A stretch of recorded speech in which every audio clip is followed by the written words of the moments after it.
everybody, and welcome to Poland Daily Travel. Hope you're having a swell day. Now, we've got Patrick Patterson with us from Kiev and Anthony McFarlane Gonzalez from Bydgoszcz.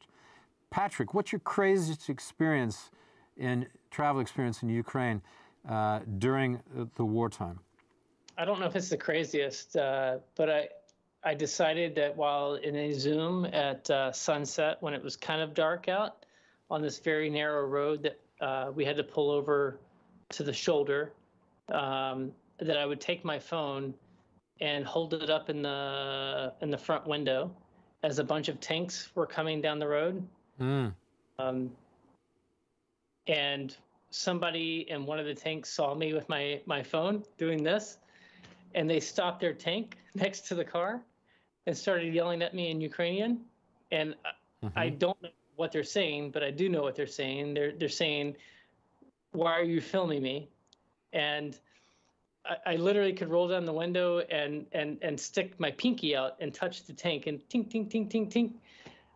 So that was, I think out of all my experiences driving in Ukraine, that was the one time where like my heart just kind of dropped. It's like, oh shit, like, yeah. Yeah, it's a bit, you end up like the Flintstones, squashed under a tank.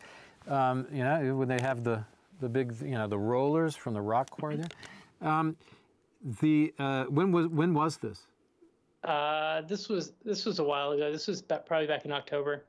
As recently as October. Wow, because I understand the first 3 months were I can tell you the first week was extremely paranoid, but the first 3 months were exceptionally paranoid. At any rate, what? As far as like filming on the road, yeah, it's still like that. Gosh, even in Poland, if you were to do that with transports going by, they might radio ahead to somebody and say, "Here's this car. Why don't you talk to them?" So yeah. I've been looked at a couple times, and I guess the saying would be like, "Shoti robish, what are you doing? Like, why? What's the point?" Now we're stuck here in this conversation. Okay. Thanks, Patrick. I know you got to go. Appreciate you being with us to give us that experience. That was certainly something to think about if you're traveling in Ukraine. And we've got Tony now. Tony, what's your experience? Craziest experience traveling in Ukraine? Actually, this was in the beginning of the war when we were actually stopped by militia. The militia was one of the dangerous parts of it because they were made up of people that had good intentions and people that in their previous lives not. So we were held at gunpoint at the, was it M113 or no, M109 heading towards Kiev, but for good reason. But yeah, that was the craziest experience. When was that? And why were you held at gunpoint? When was it? Oh, this is February, the second day of the war.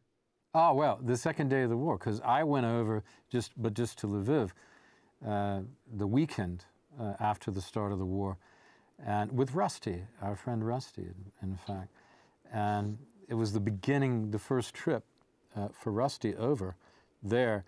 And I remember at the border crossing, they said, we showed our passports, and I spoke Polish, and he doesn't. And he has a Polish passport, and I have a U.S. passport. And so they said, the guard just looked at us, this lady looked at us, she goes, so let me get this right. You're American, but you speak Polish. He's Polish, but he speaks only English. Okay, all right. He says, are you soldiers, military, or journalist? Military, I said, no. They said, journalist? I said, oh, absolutely not. We're just going to pick someone up at the train station. They said, okay. Because there was a lot of that back then. Yep. And that seemed to work in the early days. There were so many people pouring out and so many people going to try and take them because the trains were taking a long time. There were such long lines, queues in the train station in Lviv and other places, of course. Yeah. I remember. And they stopped us on the way leaving Lviv and said, hey, what is your business? And we told them that it was government business. We showed them the paperwork. We had the clearances from the MOD and MOI. So, yeah, it was interesting times. But I can understand why. They were extremely paranoid. And, of course, they didn't There's enormous paranoia because you don't know if there's going to be an attack at Lviv across the border there, whether with missiles or with personnel. It was very hard to know anything that was going except what you could see. And the soldiers, you know, there were a lot of, as you remember, checkpoints between.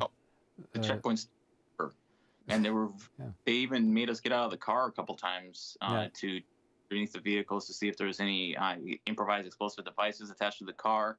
They checked in our bags to see if we were carrying any other weapons from the ones that we were issued from their government, and if we carried anything, even though we had IDs, we had clearances from everybody to carry the stuff we had. They were just being, I can understand, but at the same time, it's like, really, guys, we're here. And Polish guys and an English guy, come on. And you had your papers and your passport anyway. But, you know, they check everyone. Well, they just thought that we were a bit nutty.